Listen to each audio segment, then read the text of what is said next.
ډیره دردناکه واقعه رامخته شوې ده چې یو ظالم زوی راپاسي او په خپلې مور باندې د خپلې ښځې په سر باندې خپله مور ډیره بېدردۍ سره وهي. دوستانو مور یې داسې بېدردۍ سره وهلې ده چې په هسپتال کې اوس په ICU کې پرته ده. خو دغه ظالم سړی پولیسو نیولی دی او پولیسو ته یې څه بیان وکړی. دوستانو که چېرې تاسو د دې پوره معلومات نه ځان قبلول غواړئ کوټه پورې چا زموږ د چینل مخه نه وي سبسکرایب کړې خو موږ زموږ د چینل مخه سبسکرایب کړئ تر نشان څخه مخه ووهئ چې زموږ هر یوه نوې معلوماتي ویډیو تاسو ته په اسانۍ سره میلاویږي. دوستانو که چېرې موږ سوچ وکړو د تېرې یوې میاشتې نه ډېر زیات ظلمونه شروع دي، یا به جنسي زیاتۍ حد ورسره کېږي، بیا به د هغې نه بعد قتل کېږي، یا به یو زوی ظالم کېږي په خپله مور باندې او په هغې باندې به ظلم کوي.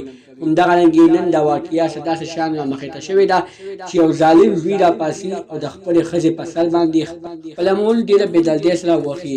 خو دوستانو دې ظالم زوی هغه وخت کې سوچ نه کوو چې دغه وخت کې چې دا کله ورکوټی او دغه مور دا راغټولو او په دغې باندې ډېرې سختۍ تېرې کړي دي.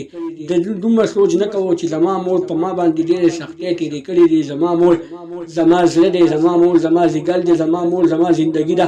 خو نه دې ظالم زوی دغې ته ونه کتل او خپله مور یې ډېره ووهله.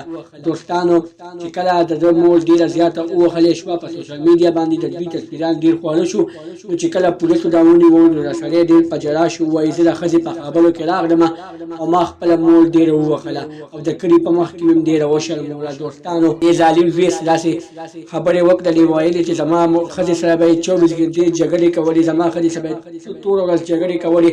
نو ما دغې د وجې باندې خپله مور ما نه غوسه راغله او په خپله مور باندې مې راباندې کړل. دوستانو نو پولیسو ورته وویلې چې مور خو مور وي، ظالمه تا څنګه په خپلې مور باندې داسې حرکت وکړو چې تا خپله مور ډېره بېدردۍ سره ووهله. دوستانو مور یې اوس په ICU کې ډېره زیاته سخته پرته ده. مور ته یې په دواګانو کې یاد ساتئ چې الله تعالی یې مور لا هغه ته د زندګي ورکړي. دوستانو دې کس ته الله تعالی توفیق ورکړي چې د خپلې مور خدمت وکړي. دا وه زموږ نننۍ ویډیو. که زموږ دا ویډیو خوښ شوې وي زموږ د چینل مخه سبسکرایب کړئ تر نشان څخه مخه ووهئ چې زموږ هر یوه نوې معلوماتي ویډیو تاسو ته په اسانۍ سره میلاویږي.